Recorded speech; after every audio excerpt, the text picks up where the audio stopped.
Hi guys, I am the founder and director of Protect Our Baddies. I am also a survivor myself. I was kidnapped for the purpose of being sent to a foreign country for trafficking. As you guys can see, that plan was not fulfilled. I am now part of the 0.02% that escapes. Protect Our Baddies is originally an e-commerce shop where we sell self-defense weapons, but we wanted to branch out to YouTube to dedicate a channel to survivors and their stories. I believe that these stories will bring impact, awareness, unmasked deception, and hopefully inspire you guys. Our Protect Our Baddies shop is currently funding all of these projects. So if you haven't shopped with us, go check us out. We have tasers, self-defense keychains, knives, so much stuff, literally the cutest weapons ever. We are planning to go to new states, so just know that you are helping us fund these powerful projects and being part of the movement. Thank you guys. Enjoy the video. My name is Jamie and this is my story. So I was born in Whittier, California, in Southern California, Los Angeles. I don't remember many roots around my early childhood. I definitely was drifting with the wind with my mother. My parents were divorced pretty early on. By the time I was about 3, they separated, but both were very active in my life. I was definitely a daddy's girl.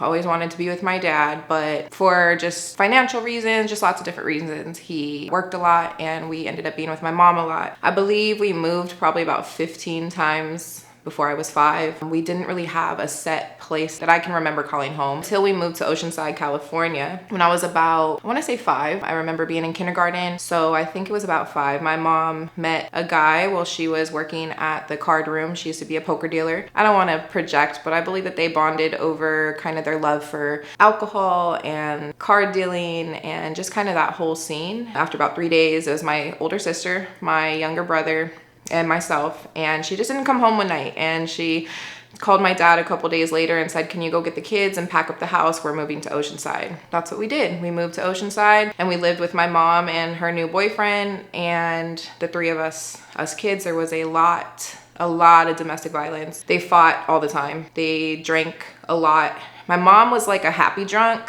so to say. So my mom was like a fun drunk, but he was not. He was very abusive. I remember a few times back then, they didn't necessarily come and like take the kids out of the household during domestic violence. My sister was 13, so she was old enough to kind of watch us while they went to jail. So we never got taken by CPS or anything, but I remember a few times my mom had to go to the hospital and then from there went to jail or vice versa. I remember a few really bad fights that were pretty scary, like just seeing my mom in that vulnerable position. I think being the middle child, I shrunk a lot into like trying to figure out how to get attention, trying to figure out how to fulfill my need of like, I just want my mom to like look up and like pay attention to me, or just how do I get to my dad? Like there was just a lot of instability, I want to say, and that instability created this desire in me to just reach for anything to figure out how to get people to see me. I guess I call it middle child syndrome. My brother was pretty young because he was the only boy maybe. I think that my mom's boyfriend at that time took a lot of like anger out on him. Not super directly abusive, but like passively abusive. Like he would do things like hold him under like a blanket until he almost was too scared to like breathe, and just like things that weren't suitable, like were not okay, right? And he like abused our cat. From my recollection, I can't honestly say if I know that it actually happened or didn't, and that's just the first time I really said that out loud because I kind of just held on to it as my story. But I believe that he had molested me a couple of times. I don't really know, to be quite honest, and I don't want to put that on him if he didn't, but I do remember very vividly that back in that day we didn't have internet, so people were still looking at like Playboy magazines, and I know that Playboy magazines were like rampant in our house. And I do remember a couple of times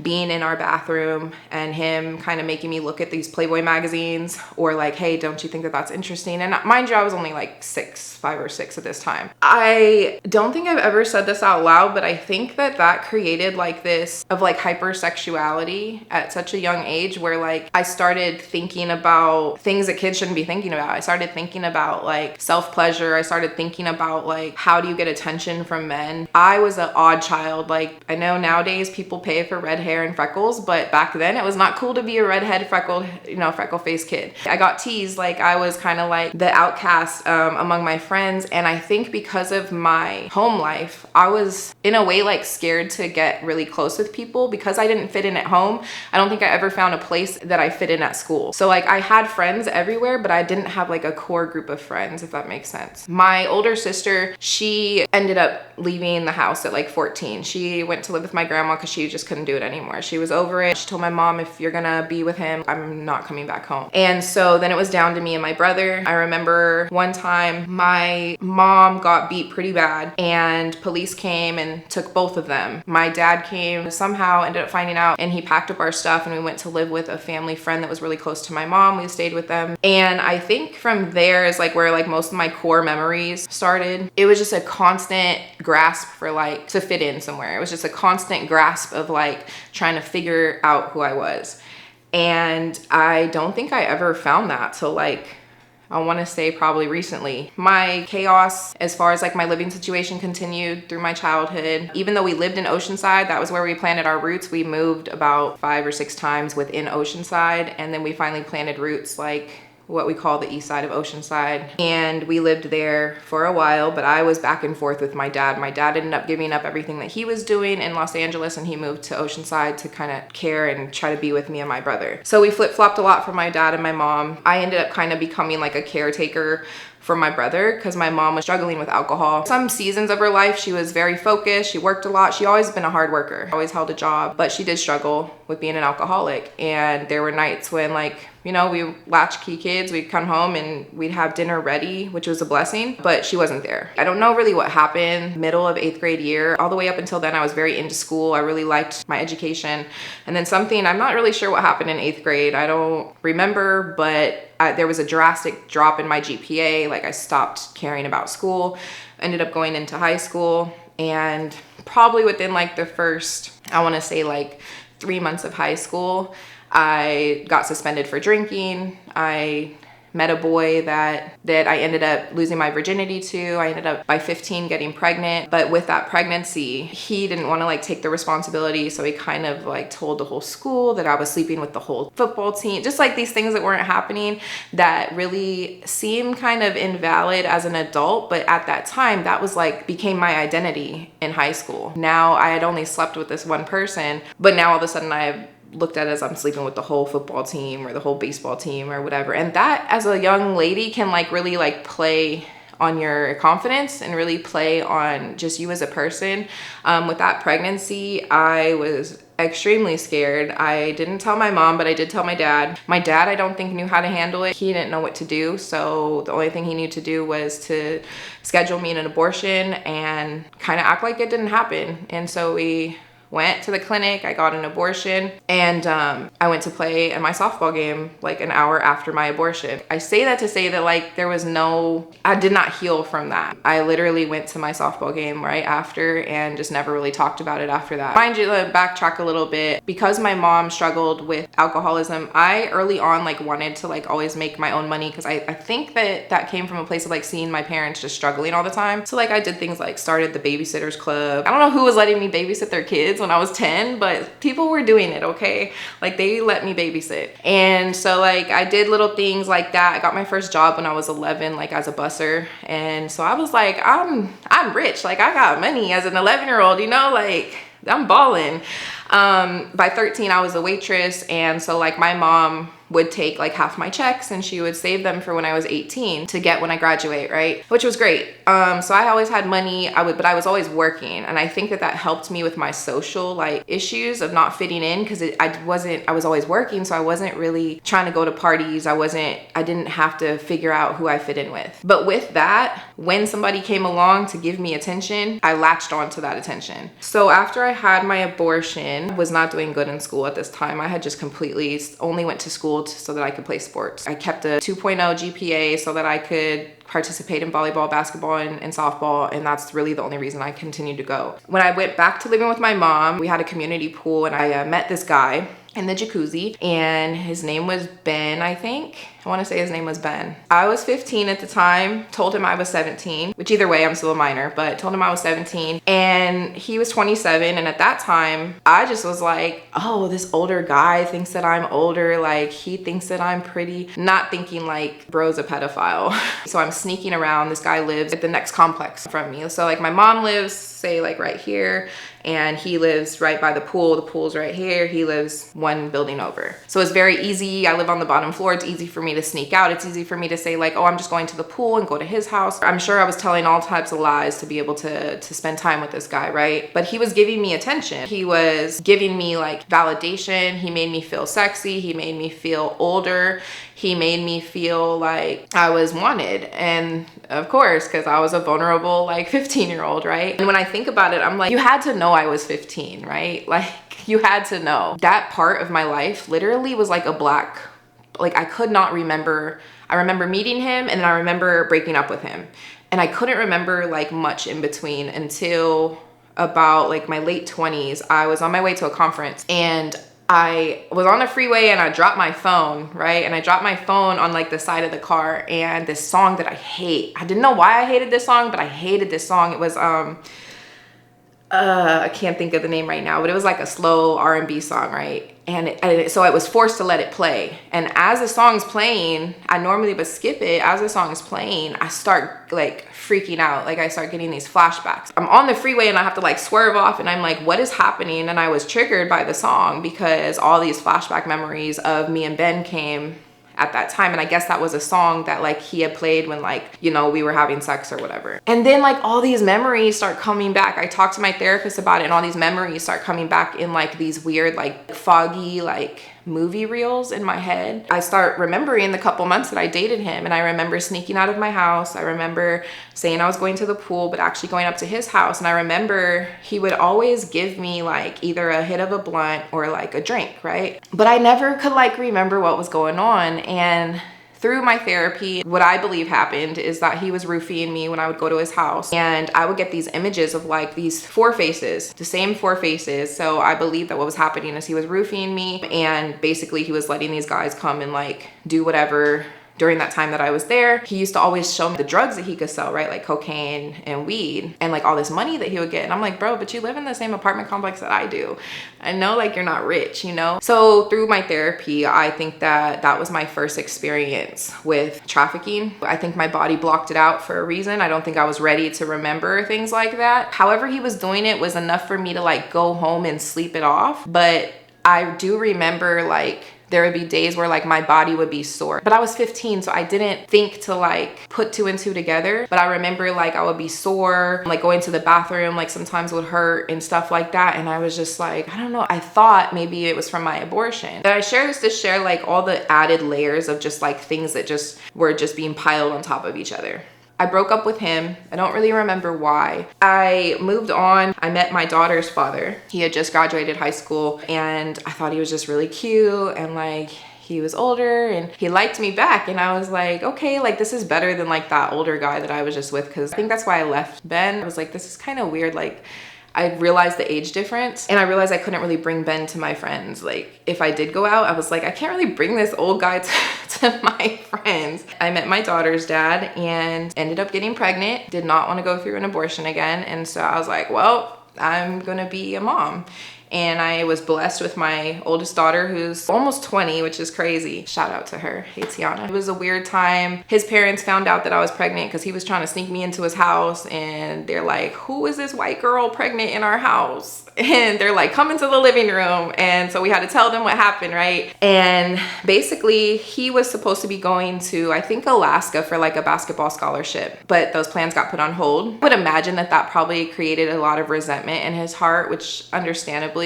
But I ended up moving forward with having my daughter. We were a couple. His parents were very involved. They're a blessing. They've been active in my children's life from jump. His parents encouraged him to join the military. So he joined the military instead of going on a scholarship. We started our little family, and we lived in military housing. I ended up getting pregnant again at 19 with my second baby, who, shout out to her. Hey, Talia. Both blessings, but I'm a child still. Like I'm still a child with children. And at the time I didn't, of course, correspond myself as a child. I think being in a relationship with that older guy kind of made me feel like I was more of an adult than I was. Going back even further than that, like having to caretake for myself from a young age, as well as try to protect my brother from a young age. I don't feel like I really got a childhood. Like I don't remember a birthday party I had, which is kind of sad. I don't really remember ever having a birthday party. I remember one birthday, my dad, bless his heart, he took me to Walmart and I got this really hideous orange outfit that I just thought was so cute. Girl, I got the jelly sandals and everything. I had the jelly light up sandals and I just thought I was doing it, right? Like I was like, I am doing it. It is my birthday. But it was special to me because he took time off work. He spent the day with me. I'm about to cry because I don't really remember ever just like hugging my parents, right?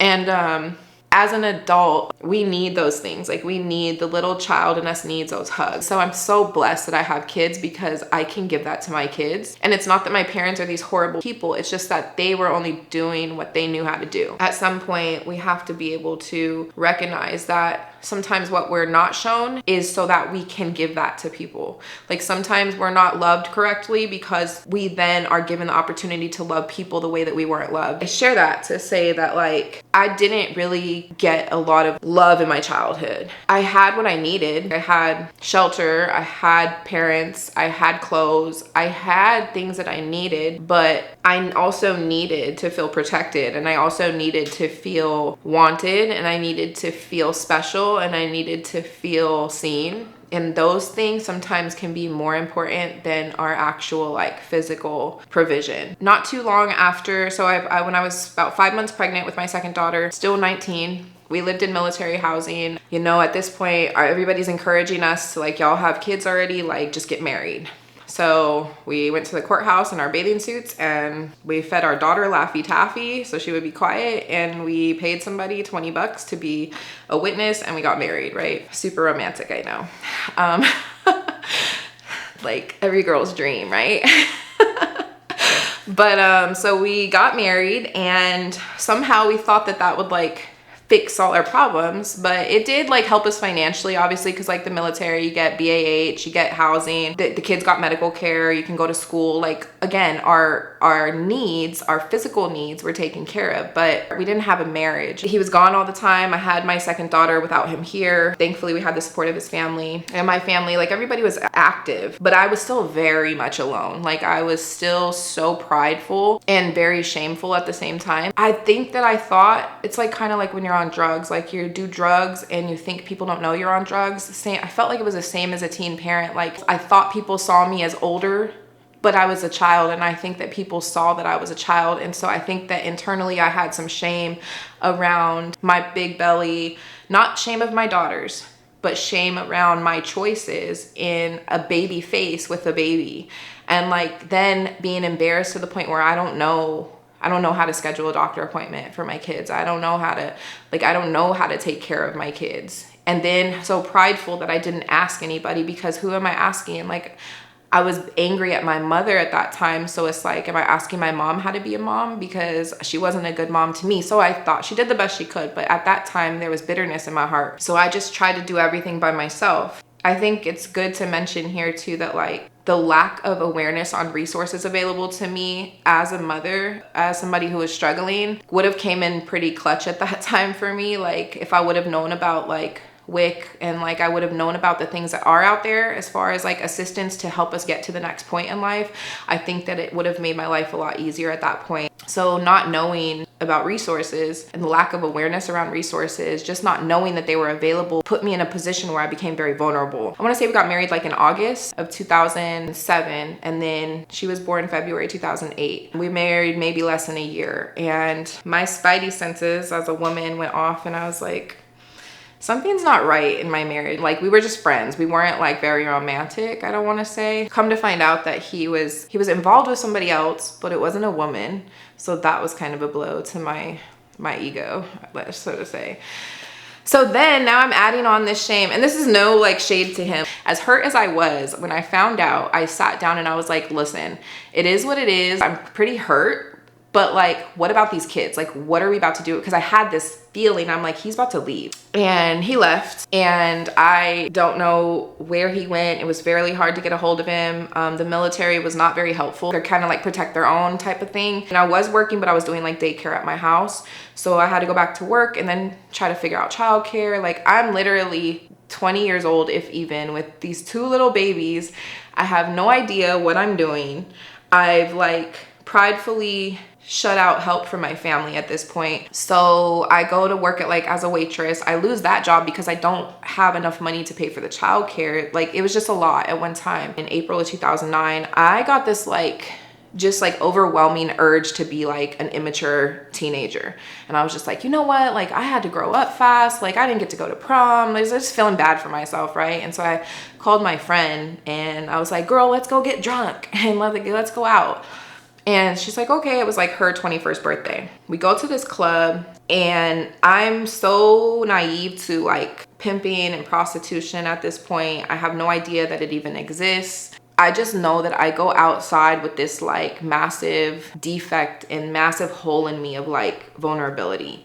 And so when I'm drunk, I could talk a lot when I'm not drunk, but I talk a lot when I'm drunk, right? And so I go out, I get drunk, and I'm like, I tell my friend, I'm like, girl, I'm gonna meet a guy and I'm gonna go home with him and I'm gonna have my first one night stand. Like, this is just how far gone my brain is at that point. Like, just needing some type of attention and some type of affection, and some type of validation. And so I go to the club and I meet this guy, and I was like, oh, I think he's cute, girl. And she was like, no, not him. Like, I guess she knew of him or something.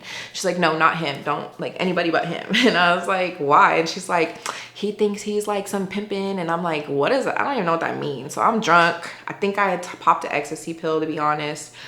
And I'm like, hey, like, I go over to him. I'm sure in his mind, he was like, oh, easy bait. I go home with him and I tell him my whole life story. Like, I tell him everything, right? So like, here's a platter of my vulnerabilities. I like him. Like, I end up having a one night stand with him. Mind you, my first one night stand ever. So I'm already feeling like shameful on that. Like, even though that was my intent, I didn't think about what comes with the feelings of it afterwards. It didn't do anything for the fulfillment of what I was seeking. He calls me the next day, and I guess I had told him way too much info, because when he calls me the next day, he's like, oh, like, I really like you. Like, I think we could do some things together. And he just starts sounding like real like, oh, we're about this money around here. And I'm like, is he trying to get me to sell drugs? Like, what is he trying to make me do? He tells me like, oh, the girls around me, like, this is what they do. And I was like, don't call me ever again, right? And so I'm like offended, like, how dare you? But then I think back now and I'm like, what other message did you send to him that he couldn't present this idea to you?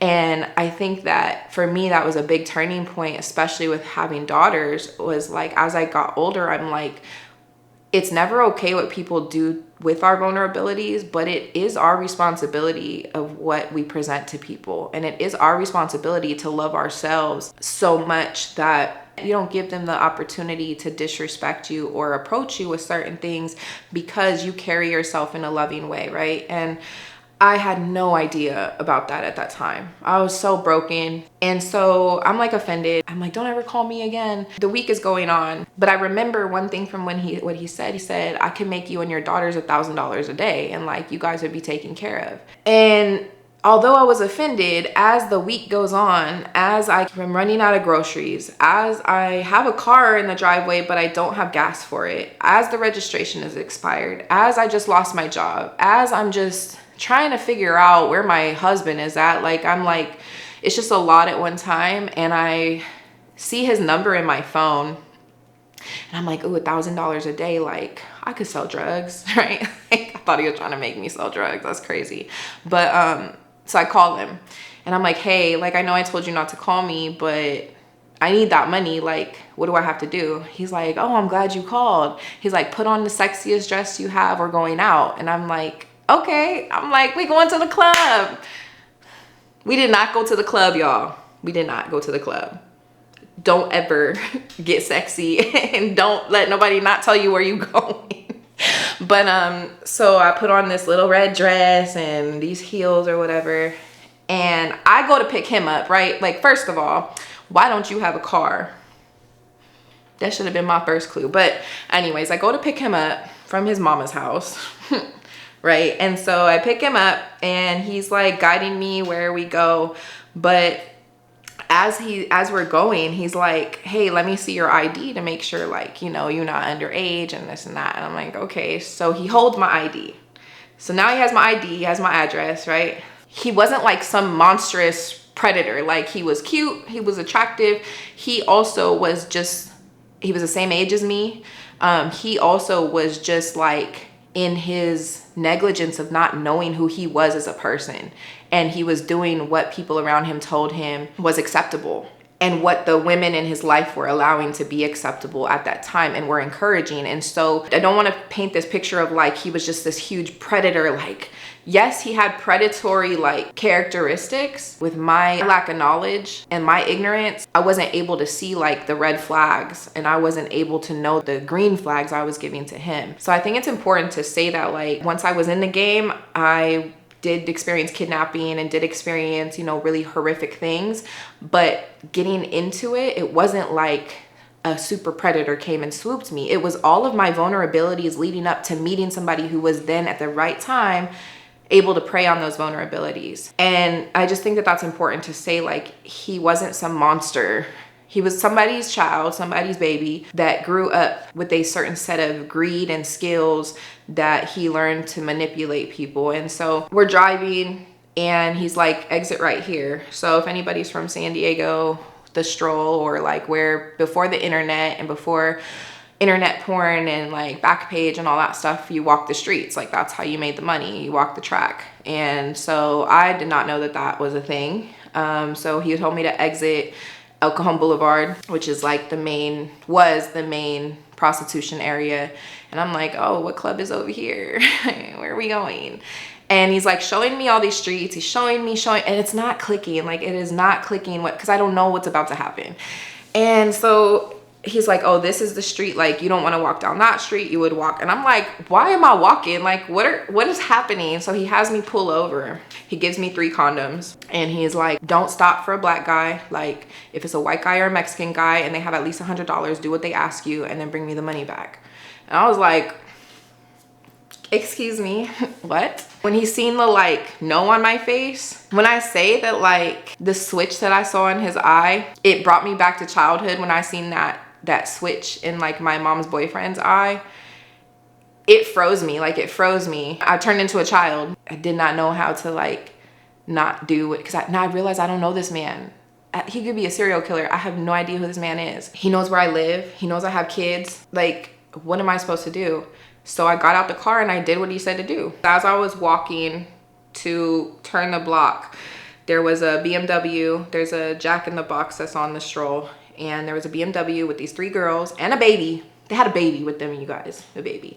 Okay, there's 3 girls and a baby. And they're like, at the time, I'm so ignorant to what I'm even participating in that they're like, oh, she's green, which for the people who don't know, like I didn't know, that means like she's fresh meat. Like, she doesn't know what she's doing. Like, she's out here stupid. Like, she doesn't have any protection. And I hear them saying this, but I don't know what they're talking about. And they're really pretty. They're in a BMW, new BMW. And they're like, hey, like, our brother just got back from Iraq. He has $400 for you. He's at Hotel Circle, which is like an exit over from El Cajon Boulevard. I'm like, I don't know if I'm supposed to do this. I'm like, but $400, like, yes, I could maybe go. I'm thinking like once this night is over, I could just end it and go home, right? I'm like, okay, just get him his money. $300, that's $400 extra dollars. I already have $300. Like, okay, cool. So I get in their car like an idiot. I get in their car and they don't take me to their brother. They take me to Cheetah's strip club and their pimp comes out, right? And I'm like, oh Lord, what did I get myself into? Mind you, all these things are running through my head like, oh my gosh, my daughter's like, I'm not gonna make it home tonight. Like, what am I about to do? Like, and so he comes out. Thankfully, he was nice for the circumstances. He's like, hey, like, I see you, whoever you're with got you out there stupid. And it's just like, I hear him talking, but I just don't.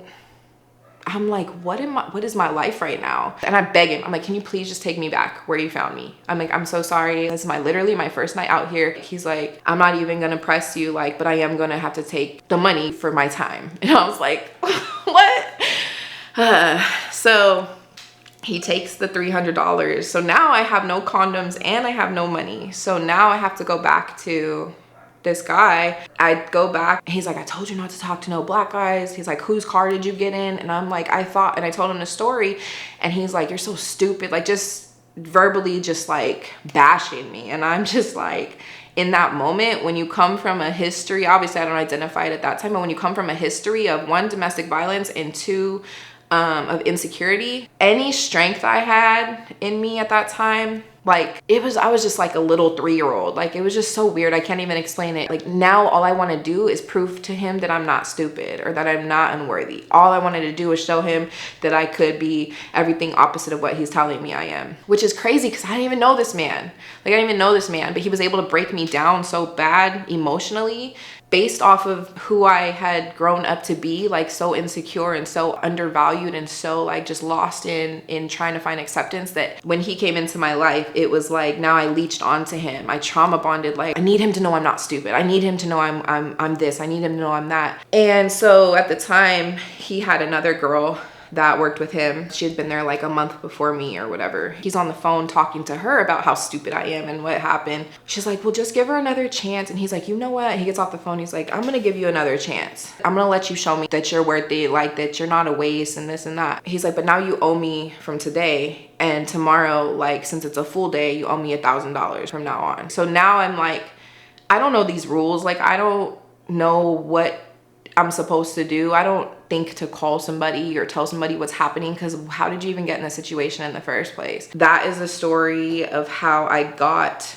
introduced into pimping and prostitution. I became in debt with, now that I recognize there also was a layer of fear there, because like I said, I don't really know this person. Granted, he seemed like just a regular 21-year-old guy to me. I don't know what he's capable of, and now I need to figure out how to provide for me and my daughters. And so that was the way that I got introduced into prostitution.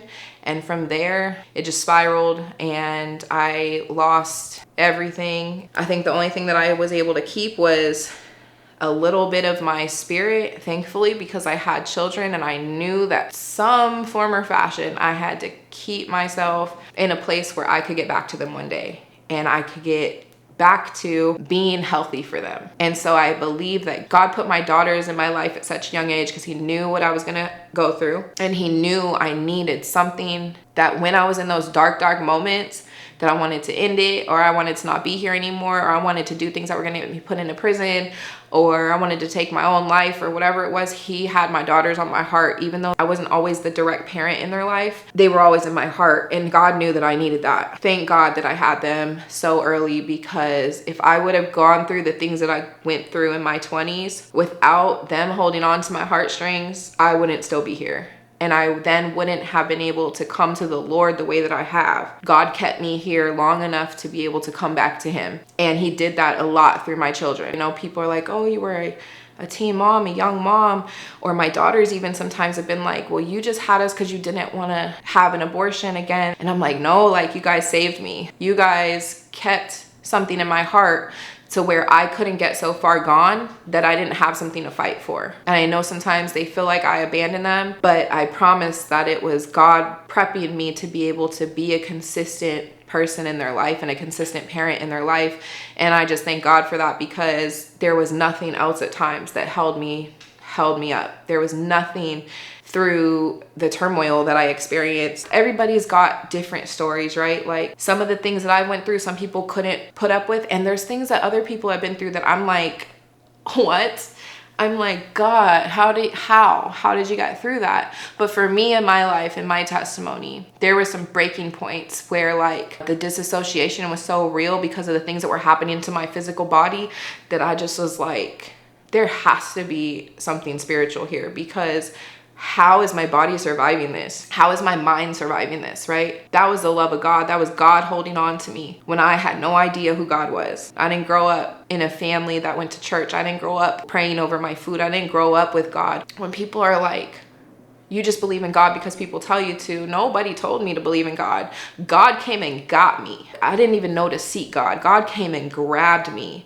And there are times when I've been on the streets for 13 hours, 14 hours at a time, blisters on my feet, being raped, being thrown out of cars, being in the truck stops, like really dangerous situations, the only possible way I got through that was because something greater than me was holding on to me. That's it. It wasn't because I'm super ninja and I could like defend myself. Like I literally was being held on to. I was literally being scooped up, and God was holding me in his hands because he knew that eventually, if he can get me to 36 years old, he knew that in year 36 of my life, mind you, I'm 37, he had to protect me until I was able to do all the things that I did so that I could come to him at 36 and be like, God, just take over. And that's what he did. So he preserved me. He didn't let me go through all this trauma. He preserved me so that I could come to him. As I share all that, like I honestly wasn't even planning to share any of that, but I guess it's necessary. I think the bigger message for me and the more important thing is that something that could have changed all aspects of my experience is compassion. And we do not live in a community or a society that is driven off compassion. We live in a society that is driven off of self-awareness, self-love, which actually is presented as self-love, but is actually a lot of self-hate. Like it's so much pain and so much greed and so much just hurt that we're not willing to address, that we say it's us loving ourselves to be selfish when actually it's self-hate, because we're not willing to like see the light in ourselves, and we're not willing to let those things flow out of us so that light can flow in. And the thing that lacked in my life was compassion. And the reason I say compassion is because empathy is not the same as compassion. I can sit and empathize with somebody crying tears or sharing pain. But compassion adds not just empathy, it adds not just me stepping into their shoes, it adds me having so much love for that person that I see the pain in them and it drives me to action. Not necessarily saving anyone, because we don't save people. We have to come to our creator to be saved, right? But what I can do is I can have action in the change of my heart. I can have action in caring so much about the next person that I know by loving them, I receive love. And so I'm not worried about what can I get from this person? What can I do to this person to make sure I'm okay? I can love that person so much that I know by pouring love into them through compassion, through action, that they're going to pour in naturally love back to me, and that I'm going to ultimately create this community of love and compassion that is going to not have in the perfect world, it's not going to be a place of pain. It's not going to be a place where we exploit other people. It's not going to be a place where we harm other people because we're so scarce in our own light and our own love that we think that we have to go take it from others. I thank God for keeping my heart intact, because the world that I saw through my exploitation introduced me to a world of evil. Like it literally showed me how evil the world is. It showed me how people are so capable of so much evil. That can be driven out. Like we talk about solutions, we talk about resources for people, we talk about saving people. We just talk about all these things that are great to talk about, but they don't get to the root of the issue. The root of the issue is that when I don't see somebody as somebody worthy, or I don't see somebody as relatable, I look at somebody and I look at the surface ailment of what it is that they chose to do or what was inflicted upon them. For instance, if I look at somebody and I can't relate to the fact that I've never been in prison, or I've never been on drugs, or I've never been prostituted, or I've never bought sex, or I've never exploited somebody, or I've never been molested, or I've never been raped. If I put all those things into how I relate to people, because I can't relate to those things, now I've created this wall of divisiveness against that person. So I have no place to have compassion for that person. So the solutions in compassion are very relevant and very necessary, because if I can get that divider down, that wall down, what that does is that helps me identify the relatability I do have to that person. Maybe this person has been incarcerated and I can't identify with that. If I go deeper into what led that person to become incarcerated, their childhood, I can relate to who they were as a child. I can relate to feeling like my mom didn't love me enough. I can relate to feeling like I was abandoned. I can relate to feeling like I wasn't enough. I can relate to those things. If I can find what I relate to in that next person, it dismisses the things that I don't relate to them, which then creates a culture of compassion. Now I can love that person not based off of what they've done, but of what need they were fulfilling. And if I can do that with every person I meet, imagine the culture that we can create in solutions. If a person is hurting so badly that all they want is to feel like they are successful and they are loved and they are desired, that need is so important to them that they're willing to hurt other people to do it, how would my love for them not be able to drive that out? How, if I can identify that and fulfill that need in them before they get to when they harm somebody, how is that not a solution for things like trafficking or things like domestic violence or things like incarceration? We have to attack the need of the person instead of attacking what that person did to fulfill that need. And that's never to justify the harm that people do to each other. But when we can relate to what drove a person, if we can identify that earlier than interceding and intercepting after they've already done that and after it's already manifested into this huge toxicity and huge I don't care about the next person culture, then imagine the shift in culture and community that we can have. The lack of love is what drives things that we say. We swear that we hate things so much. We swear that we hate exploitation so much. We swear that we hate child abuse so much. We swear that we hate women getting beat and we hate violence against women and we hate racism and we hate all these things, right? But do we hate them enough to let compassion drive versus judgment? The lack of compassion that we bring drives those forces, and it turns people into victims, victimizers, and buyers. And when we're talking about trafficking, just because you don't go directly and purchase a person does not mean that you're not participating in trafficking or exploitation of a person. Just because you look at regular porn, adult porn, and not child porn does not mean that you're not a participant in the same environment that thrives all of it. Just because you don't go to a strip club but only look at porn at home in the secrecy of your own room doesn't mean that you're not a part of thriving exploitation. Just because you get out of exploitation and don't work on the things that you have to work on to look at the world in a way that is loving because you've been so traumatized. I empathize with those that have been hurt. I empathize with those that have been burned and scorned, but we have a responsibility as survivors, as people who have been exploited. We also have a responsibility to now, when we choose to heal, we now are responsible to go out into the world and be a light, create the world that we desire people to stop participating in. We have a responsibility as people that choose to heal. We are survivors of something for a reason. We're not just here to keep the same mentalities and keep the same biases and keep these shut down walls. We can't heal by giving hate. It just doesn't work.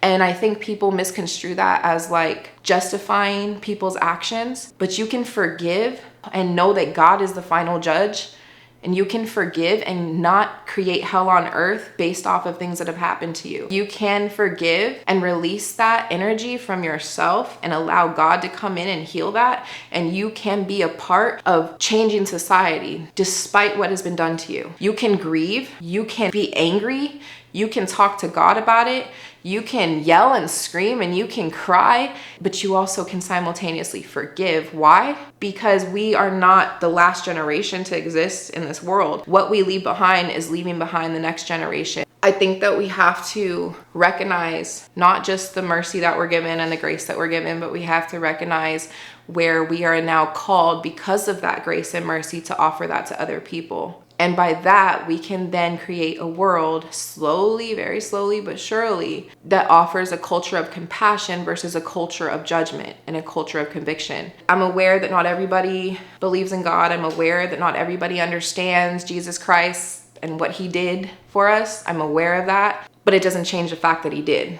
That calling, that savior, God will preserve your life and allow turmoil to go through your life so that you can get to that very point where you surrender to him. And some people say that that's not a loving God, but it's so loving. It's so loving, because if God would have taken me out any sooner than 36, I literally would have gone to hell. And so who am I to take what he gave me? Who am I to take the testimony he gave me and not do anything with it? If he would have taken me a moment sooner, if he would have allowed me to take my own life, if he would have allowed me to overdose, which I should have been out here overdosing because I was out here doing some crazy stuff. If he would have let me go any sooner, I would not only just be able to be here, I would be eternally damned. And that sounds drastic, but that's what it is. And I also wouldn't have the opportunity to encourage anybody to understand that God is waiting for you. Like literally God is waiting for you. And he doesn't allow us to suffer because he hates us. He allows our lives to be provided for and to be preserved because he's waiting for us, because he's a gentleman and he's not going to make you come if you don't want to come. But some of us are so stubborn and hard-headed and so consistent and comfortable with our trauma that he got to wait 36 years for some of us. And thank God he does, because sometimes we have to be so broken to the point where we have nowhere to turn that we remember he is the divine and he is the one that created us, and he is the one that can give us everything that our lives and we're seeking. When I was seeking validation, when I was seeking love, when I was seeking money, when I was seeking provision, God had all of that for me. And he's just been waiting, watching me be hurt. Imagine sitting, watching your child just constantly touching the stove. Your hands are tied behind your back. You got to just watch your kid keep burning themselves, until they're like, Mom, can you please help me? Like, this hurts. That's God. Like, that's literally God waiting for us to be like, Father, can you just help me? And he will. He will. I promise you he will. And he will take you and he will hold you in his arms, and all those things that led you to the point where you either harm others or allow others to harm you. Because that's what it is. We allow people to harm us. We allow people to hurt us. We allow ourselves to be in positions where we become vulnerable. We allow ourselves to stay attached to people and things and places that are not good for us. And all those things that I was seeking through drugs, through self-harm, through money, even the power, like when I started getting from like, I'm like, if I'm going to be a prostitute, I'm going to be the best one. That false sense of power where I was like, I hate men so much. Like, now let me dominate you so that I could take all your money. I could beat you up and you'll pay me for it. Like, that's where my mind was. That's evil, because that person goes home and I don't think about the families I'm breaking up. I don't think about the money that they're spending on me to where that's taking from their children. I'm not thinking about nobody except myself, because I'm so in survival seeking how to fill myself that God's just up there like, hello, I got all that for you. God loves you. And I know not everybody likes to hear that, but he does. Everybody has a sad story. Like, everyone has a sad story because we live in a fallen world. Everyone has a sad story. But not everybody has a story of compassion and how their hearts can be changed because they let God take a hold of them. And those are the stories that change lives. Those are the stories that are powerful. Those are the stories that have victory. Struggle doesn't go away, but the ability to push through the struggle and the light that we can get and give to others, that's more powerful than us being so binded to our trauma and the things that have happened to us, that even though the trauma's done, the rest of our lives still are reflective of it because we're not willing to heal and we're not willing to accept the light that we really have within us, and we're not really capable of accepting. We're so gung-ho to not accept God that we spend 30 years being traumatized and we spend the next 30 years responding to that trauma, instead of spending the next 30 years building a community that could eliminate that trauma altogether through the love of God. We are all sinners and we all need a savior. And once you can get on that level to realize that you are no less sinful or more sinful than the next person, that we all have salvation available to us, then you can stop seeing people for what they did and you can start seeing them for who God created them to be. And it sounds so cliche, but it's the hardest thing for people to do. Like, it is the hardest thing for people to do, and God will allow it to happen though. I used to do street outreach with Sisters of the Streets. I did the Purse Project, and so like, because my heart is called to street ministry, like street outreach. And so I would take purses and I would go to all the tracks that I used to be on, and I would fill them with like stuff that the girls needed or that I needed, and I'd go out there with people, and like, it was like the best time for me. Like, I loved it. It started with like wanting to give to the women, because I used to be out there like, oh, I wish I had a wet wipe right here, or oh, I wish I had makeup, or oh, I wish I had this or that. So not only did it start with ministry to go back to, but it helped me start taking my power back from those places that were so dark. Like, I had no idea about spiritual warfare at that point, but I knew that God was calling me to do something. And like, for some reason, he was bringing me back to all the tracks that I had been. So I did like a little circuit in Southern California. I go to LA, go to San Diego, go to Inland Empire, go like to Orange County. And slowly but surely, he was allowing me to make new memories at these places where, like, at first I'll be triggered, like, oh my gosh, I got raped right there. Oh my gosh, I got beat up right there. Oh my gosh, I got abandoned right there. I got left right there. And God was like, hey, this isn't just for you to come give purses out. This is for you to do some healing right here. Like, take your power back. And I remember being on Long Beach Boulevard, and I had this shirt that said, don't be pimped. And I used to wear it out on the tracks, like, so the pimps would leave me alone. Like, don't talk to me, you know, like, I'm out here trying to do the Lord's work. And there was this guy who was like, oh, you really out the game? He was like trying to pop at me. And I was like, and I was offended at first. I'm like, how dare you? Like, you see me, you see my shirt. And I was like, no, but I could pray for you. And he was like, yeah, okay, whatever. And so I go and I do my outreach. I give out all my purses. And when I come back, he was like, hey, I'm like, can you just leave me alone? Like, I'm trying to just get home. He's like, actually, I was seeing if you could pray with me. And I was like, okay. I was like, I was just saying that. I didn't think you was really going to have me pray for you. And girl, so I prayed for him, but I held his hand. And like, anybody who been in that life, like, that's, you don't look at pimps. You don't, like, I've been to the point where I got my block knocked off for looking in the wrong direction one time. I got my face smushed in the car because a pimp drove by and I didn't know, and I was looking out the window, like, to the point where, like, when I got out the game, I couldn't even look up. I met my son's dad, my husband. The first thing he had to tell his friends when he took me to, like, go, he's like, she's a little weird. She don't be looking at people. And I'm like, because I literally was like, people be like, hey, how are you? And is it a male? I didn't talk to them. It's so sad to think that people walk the earth like that. But in that moment, when God sent that young man to circle back around and be like, you know what, I need some prayer, I didn't really pray out loud except with the girls. But I grabbed his hand. Something led me to grab his hand, which was weird, but I felt like an energy. And I looked at him and I was like, oh my gosh. I was like, you're somebody's kid. You're somebody's brother. You're just a person. Like, you're just a person who's trying to figure it out. And I'm like, what do you need prayer for? He's like, well, I need to pray for my sister because she's out here with somebody. She's on the street. Like, somebody's pimping her out and my mom's really sick. I was like, oh my gosh, like, you're just human. And in that moment, God had to break me to see him as a human, to be like, hey, how are you going to do any healing work when you're not healing?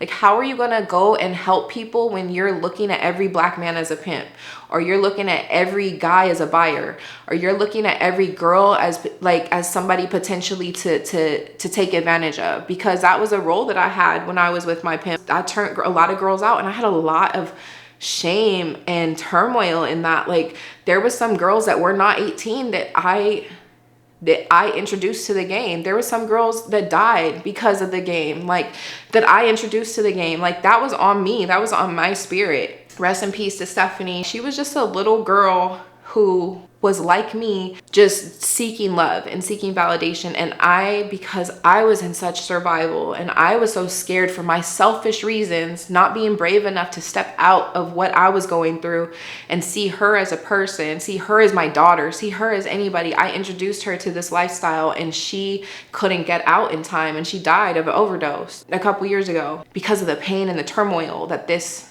lifestyle projected onto her. I had to work with God on that. I had to work with God on the survivor's guilt. I had to work with God on the imposter syndrome. And when I grabbed that guy's hand, who I labeled him as a pimp, but when I grabbed his hand, God reminded me, he's just a man. He's my child.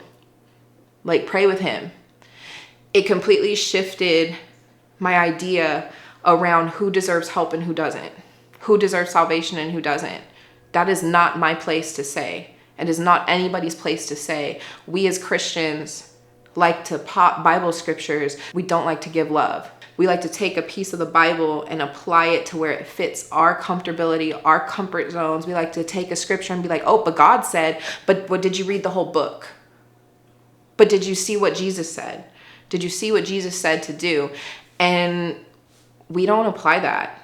And what that creates is a lack of compassion in our culture, and a lack of being able to see others for God's creations. And we only see them for the harm that's been done to us and the evil. And that's what Satan wants. Satan wants to keep us in a box where we only see people that look like us, sound like us, have been through things like us, think like us as worthy. You can mask that as love. Oh, I love people. But do you only love people that look like you or relate to you? Or do you love all people? And until we can love all people, we can't create any solutions. We can't create any society that has anything that's going to work for the future. We are only consistently and constantly creating what's already been done, which is evil. And until we can see people through the eyes of God, we're going to forever fail.